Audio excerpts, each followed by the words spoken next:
Thank you. Madam Speaker,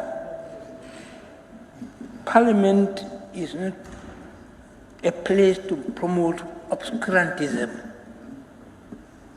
Parliament is meant to promote enlightenment. When people are confused outside, they must be enlightened here. If we increase the confusion, we are failing our people. I've said here, and I'm going to repeat. The responsibility we have on our shoulders is heavy. This nation lies on our shoulders. If it is made up, we are responsible. If it is broken, we are also responsible. Party politics does not help in these chambers. Wait until you go on the field and then you score your scores there. Here we are talking about the Gambia. Every single speaker who spoke here today spoke about agriculture, spoke about health, spoke about infrastructure, spoke about education. And you have just finished dealing with your estimate and your budget. You know what you have approved. You are not worried about that. You are talking about this. All that you have been trained, these people are not here simply to come and listen. Her Excellency and her colleagues are not here just to listen for listening's sake. They are here to listen to criticism of their policies, whether they are good or not. What do we have to add to improve those policies? That is why they are here. You talk about agriculture. What do you have to offer? You talk about fisheries. What do you have to offer? You know what they have been giving. You know what they have been giving is pittance. That cannot develop histories. It cannot develop agriculture. And yet we want agriculture. We want this. We are not talking about it. I think we should start thinking more seriously about this country. People are tired.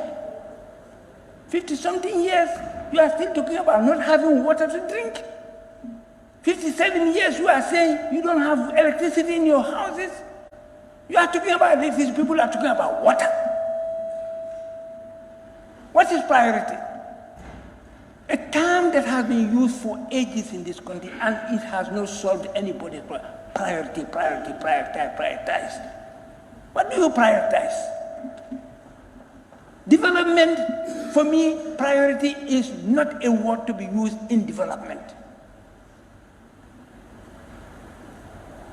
For example, let me give you an example. There is health, there is agriculture. Which of these two is priority? Which of them? Somebody will say health because you have to live before you eat. Yes, but strategically, agriculture must be addressed because it is agriculture that will make health to survive. You see the difference? Priority there, but strategically, if you want health to survive, you must develop agriculture. Look, strategically, you must address agriculture, not health. Because health depends on agriculture. I said here in my analogy, and people don't understand what I was saying. Imagine we had 10 fishing vessels on our waters right now, with all the fishing gears required for the purpose. How many people are going to work on those vessels? How much income and revenue are they going to generate? How are we going to do it? We must bring people down to accept the fact that that is where we must work. That is the debate. The debate is not about 3 years or 4 years. Who cares about that?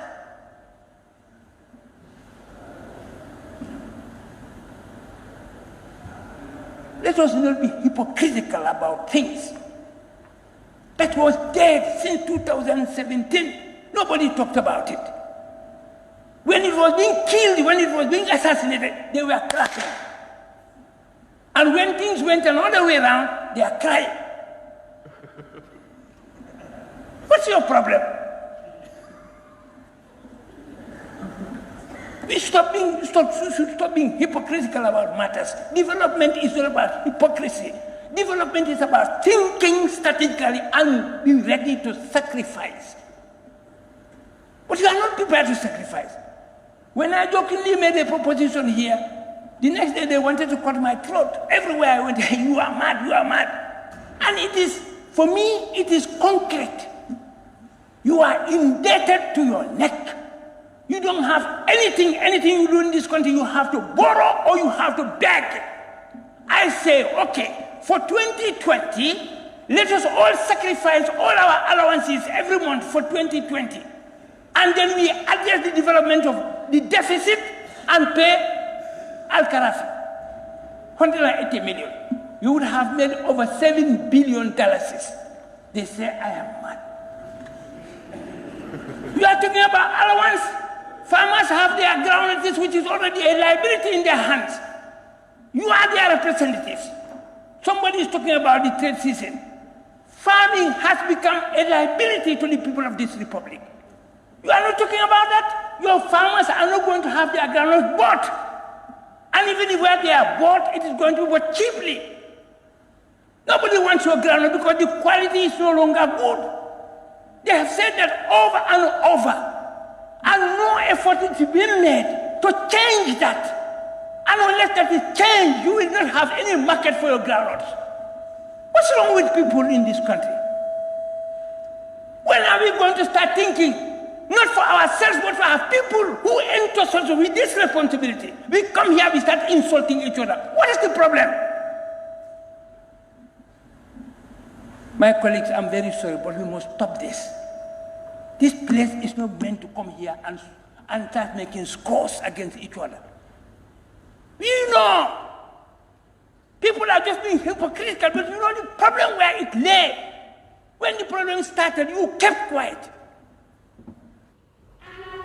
It's built. You want to gather it. It's impossible. It's impossible. We must now focus for the development of this country. The president said he is going for 5 years.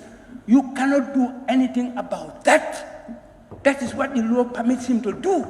Section 63. Section 65 only says he can resign. On the basis of that, we agreed. None of us was ignorant of the Constitution. No one can teach me the Constitution of this republic. No one. However qualified a lawyer you are, we brought Constitution into politics in this country. My party. You cannot deny that. So it was not out of ignorance that we chose 3 years. It was just tactical. It was a tactical move to solve a problem. Nothing else. Not ignorance. We don't need 5 years. Coalition doesn't need 5 years to do what we had programmed ourselves to do. Just reforms. Amending the Constitution, reforming the Constitution, reforming institutions. 3 years we can do that. Just clearing the field for a multi-party contest in a decent situation. That was all we wanted to do. And the tactic worked well. What people thought was impossible happened. And the whole world was amazed. Nothing like this had ever happened anywhere in the history of humanity. You know that. Everybody said it in the world. It was just on the way. Somebody came in and destroyed everything. We know. And people don't want to say that. You want to hold me responsible. Somebody spoke here, he was insulting me. That we are going to be held responsible. Who is going to hold me responsible? Let him come and hold me. Come and hold me responsible and see what I will do to you.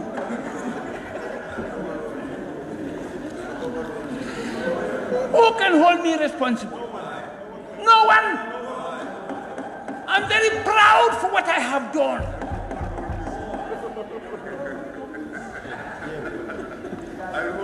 So what we have to do now, let us prepare ourselves for the contest. That is what we need to do. Stop talking. Stop talking emptily. It will never serve you any purpose. Others are getting ready war. You talk here. Blah, blah. You see what will happen. Now, Madam Speaker, I think I want to cite this section of the Constitution. For me, that is my problem. Section 213, subsection 2. The state shall pursue policies which will avoid undue dependence on other nations and institutions. This is section 213, subsection 2 of our Constitution. There are more, but I'm just going to base myself on this. This is very clear. To avoid undue dependence on other nations and institutions. Because if you do so, you are sacrificing the sovereignty of your country. You'll be here, but decisions for the running of the affairs of this country will be made outside, independent of your will. And that is what is happening. It has been happening since the First Republic, Second Republic, and then...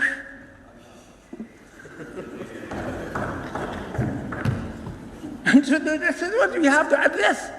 For me, well, I have a solution to the problem of this country. I have.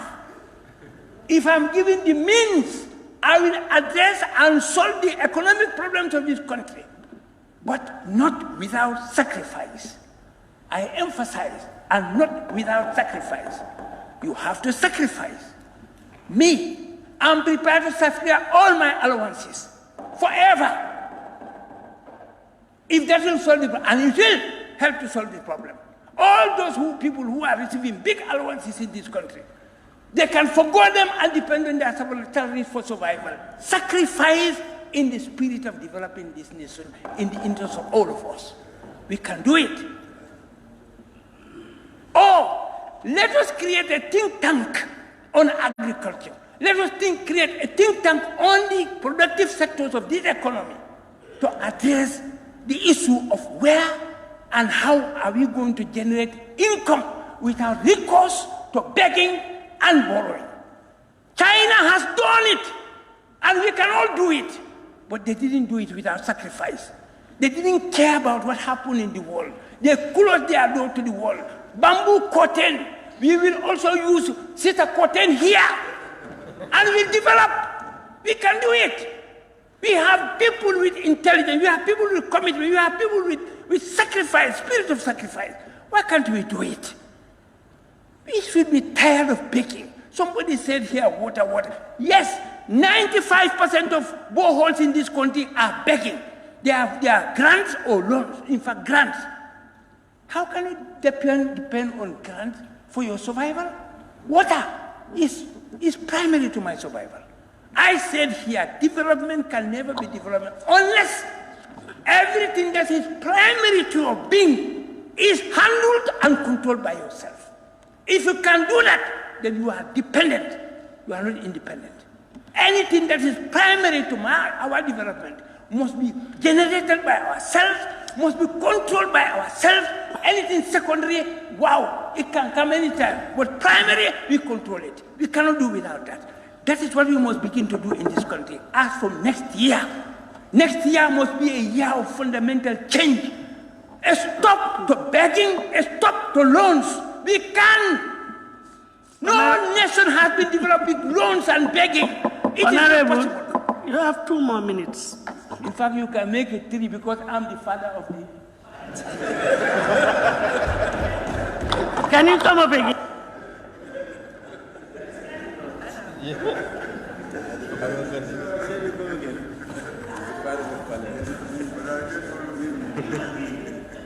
are the only one who is not aware that Appealing, I can give you 3 more minutes. I'm elected father of the chambers. Supposing everybody demands for that. Go ahead. Seriously, you see, when you talk about health, I know many people who cannot be treated in this country. Some of them are kids. Sometimes we even publish this in foreign. Kids and adults who cannot be treated here. There are many. And every day new numbers are added to the old ones. These are Gambian citizens. But we've seen that there are Gambians, special Gambians, who are ill and cannot be treated here, they are flown out of this country. We know that also. So what can we do? I'm very happy that we now have a Minister of Health who, for the first time, I'm not going to go into it in detail because he is working on it, who is going to, for the first time, create a health facility here in this country, which is going to be a specialist health institution where you can be treated without being referred to Dhaka or to London. That is what we want. I'm sure he is in that process. 100% sure that he is in the process. Maybe the physical infrastructures are now being created. 50-something years, you have to run to Dhaka. You have to run to Ghana. If you don't have money, how can you go to it? It's not correct. So let us create that which belongs to all of us, and all of us can go there at cheap price. Let us use our common property, our money, to develop that. It is fundamental to our existence. The hundreds and hundreds of Gambians, I know somebody with 2 kidney problems for the last 10 years, she has been battling in this country. Sometimes she had to rush to Dakar to get some type of treatment to continue surviving. She's still surviving. But the 2 countries are all faulty. She doesn't have, the husband doesn't have, the family doesn't have. But we have. We are all paying money into the coffers of this nation. Let's use that to create that institution. All of us can go there when we are sick, because we cannot afford to go to Europe or elsewhere. Madam, I don't want to abuse your generosity. The additional minutes are done. Thank you very much. Thank you. Thank you.